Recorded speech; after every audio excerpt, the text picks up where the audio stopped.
Hello and welcome to the September 26th edition of The Pulse, your weekly Red Line source for news and sports from all around MHS. If this is your first time checking us out, thanks for joining us. I'm Blake Kelly. And I'm Morgan Kite. The last couple of weeks have been quite exciting for MHS. The fall sports season is in full swing and there are big events on the horizon. Stay tuned, we've got it all covered for you.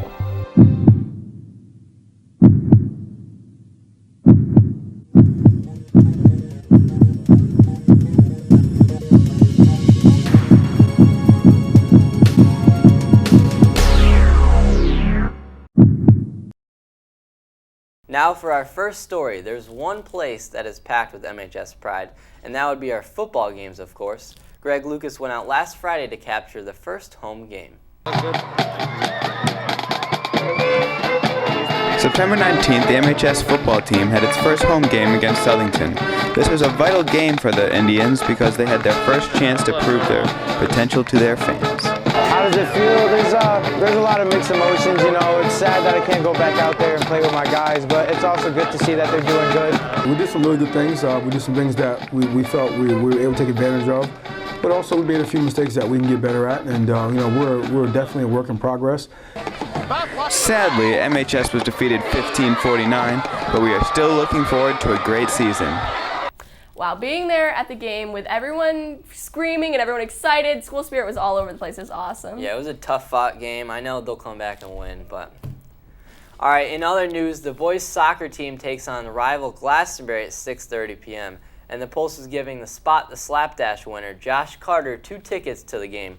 Congrats, Josh. We'll have more on Spot the Slapdash later. But right now, it's the ups and downs of MHS in one quick adventure. Get ready, Manchester High. This is your world in 90 seconds.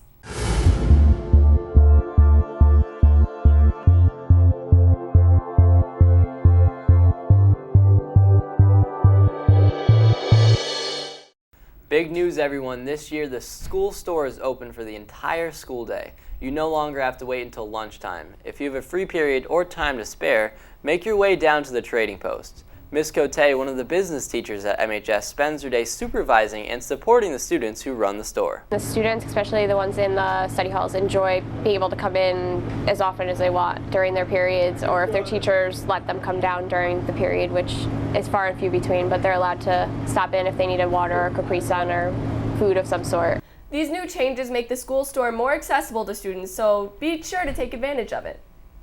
One student at MHS has been persistent in making a pitch to allow juniors to have off-campus privileges during Power Hour. The students are on board with the idea. They think that they should be able to leave. I've only came across a few that have said no, but for the most part, the majority of the juniors are with it. Hannah's petition is up to above 100 signatures right now, and her goal is to soon be up to 200. However, not everyone is fully prepared to sign. Noah Richards isn't convinced that this attempt at challenging the rules will make an impact. I would like to have them, but also a lot of bad things are going to come out of it. Kids aren't going to come back to school. Most of us can't even drive yet, so what's the point? Students may feel one way, but the ultimate decision comes down to the administration. Mr. Farrow believes that the school board would sooner take away off-campus privileges from seniors than grant them to juniors. If kids don't check in and we have Saturday school and then suspensions can follow. So you do have rules. We think the seniors have earned this privilege by being in good standing after 4 years to have the chance to go out during lunchtime, but the younger students have to wait their turn. Miss MHS, a senior tradition that has raised a lot of excitement over the past 10 years, keeps rising as people rush to see their friends take the stage. Tegan Welch, a co-host for this year, is very excited for this upcoming event. This year, Miss MHS's theme is G.I. Jane, and me and Andy are hosting it, and we're very, very excited. It's going to be kind of like boot campy and really fun, and it's going to be an awesome pageant. Shifting now to academics. SAT season is here. Seniors, if you would like to take the SATs again, the school is holding an SAT school day on October 15th. The registration deadline is October 3rd, and there will be a $20 fee for the students or free if you are eligible for free or reduced lunch. Just stop by room 117 and sign up with Miss Craddy.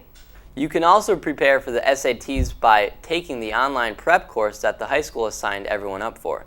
It's free. All you have to do is log on to your MPS Pride account, look up SAT online in the search box, The email will provide you with a link that will lead you to collegeboard.com and let you sign up for this free prep course. Okay, there's your 90 seconds, but don't worry, we've got more stories right after Slapdash.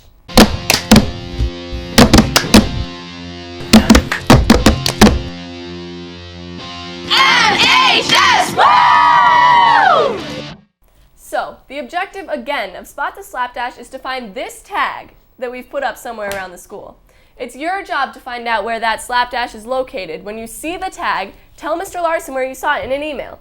His email is b11elars@mpspride.org. This week's prize is a $10 gift card to Dunkin' Donuts. I love Dunkin' Donuts. But are you wondering how you will ever find the slapdash in such a big school? Don't worry, MHS. Every week we will give you a riddle to help you guys out. Here is this week's riddle. I have memories. I am 100 years old in South Manchester. Congratulations again to Josh Carter, who won last week, spotting our tag on the rock in the senior lot. Again, all you need to do is spot the slapdash card and email Mr. Larson the location. Now, we're going to shift gears a little and talk about someone who's really shining in girls soccer this year. Cameron Wesolowski takes us to the field to give us an inside look on this team's captain. Making the All-American watch list, Marley Coleman, as team captain, has led the girls' soccer team to many victories this fall season. But Manchester High School isn't the limit to her soccer engagements. I'm also captain of my Oakwood team, and I've led them to many state champs and nationals this past year in North Carolina. Playing with Oakwood, I've been able to get noticed by some of the top colleges. Marley's 13 years of soccer have definitely paid off. This has been Cameron Wesolowski reporting. There sure is a lot of talent here at MHS. Congratulations, Marley Coleman, on also being placed on the All-American watch list, which only around 300 high school players in the country are invited on, and good luck on all your future endeavors. The girls' soccer team isn't the only team that has had success. The volleyball team is turning their program around and is on their way to becoming a contender within the Class LL division. They are on fire. The MHS volleyball team beat rival East Hartford on September 12th, then dominated Rockville and Weaver soon after. Lindsay Scarrett has been coaching the girls for 3 years, hoping to turn around the volleyball program at MHS. We are hoping this year to have more wins than losses and make it into states. And that's just what the girls are on track to do. On September 26th, the girls take on Glastonbury, whose only loss this season has come from Ram. Best of luck, girls. With a school full of talented athletes, you'd think Manchester High would be full of school spirit. Well, let's find out. Kaylin Courtney gives us the update.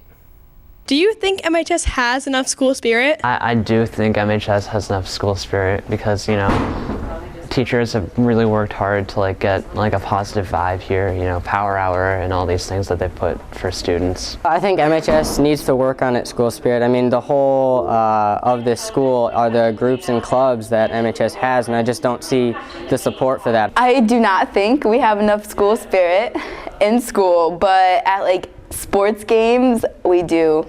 I think MHS does have a lot of school spirit, but there are things we can do to improve it. I've been trying to start a pep rally, but it's kind of hard since we have such a big school. But we're trying to make it so, people get excited for the football games or soccer and volleyball. There were a lot of mixed reviews there, huh, Morgan? Yeah, there were, but I think our school spirit is pretty awesome. It always shows up at games and events. Yeah, nothing to argue about, but speaking of games, our sports anchors Isaiah Nieves and Connor Dion have this week's review booth. Hello everyone and welcome to this special edition of the Review Booth. I'm Connor Dion. And I'm Isaiah Nieves. Let's get to the clips. First we have the spectacular punt return by Jamie Vega. The 30, the 20, the 10, touchdown! True MVP has to go to the ref for the Hail Mary flag on the play. Number 2. Next we've got another play from Friday's football game. We have a crazy catch from DJ Evans. Notice the tiptoeing action, such exquisite form. Unfortunately, we cannot locate a video for Andrew's goal. Instead, here's my best attempt at recreating it. Number 1. Last but certainly not least, we've got Andrew Hurd's fantastic last-second goal earlier in the month. Look at this shot from 40 yards away. Goal! Goal! Goal! Goal! Goal! Goal! Goal! Goal! Goal! Goal! Goal! So Connor, what would you rate that goal? I would rate it probably 4 out of 5 Chromebooks. All right, well, fair enough. Well, that seems to be all the top plays of the week from the review booth. It's been Isaiah Nieves. And I'm Connor Dion. Keep sending in those clips, Manchester. Send in your clips to thereviewbooth@gmail.com. That's right, thereviewbooth@gmail.com. Before we go today, we'd like to make one quick announcement. Starting next Tuesday, September 30th, we will have 6 days of odd and even scheduling. There will be just 4 classes each day lasting approximately 80 minutes. Power Hour will be a little later too, starting from 11:45 to 12:45. Be sure to check out MHS Redline for more details on the schedule. And check us out next Thursday, October 2nd, for the next edition of The Pulse. And don't forget to follow us on Twitter at MHS Red Prod. I'm Morgan Kite. And I'm Blake Kelly. Don't forget to read The Harbinger, Manchester.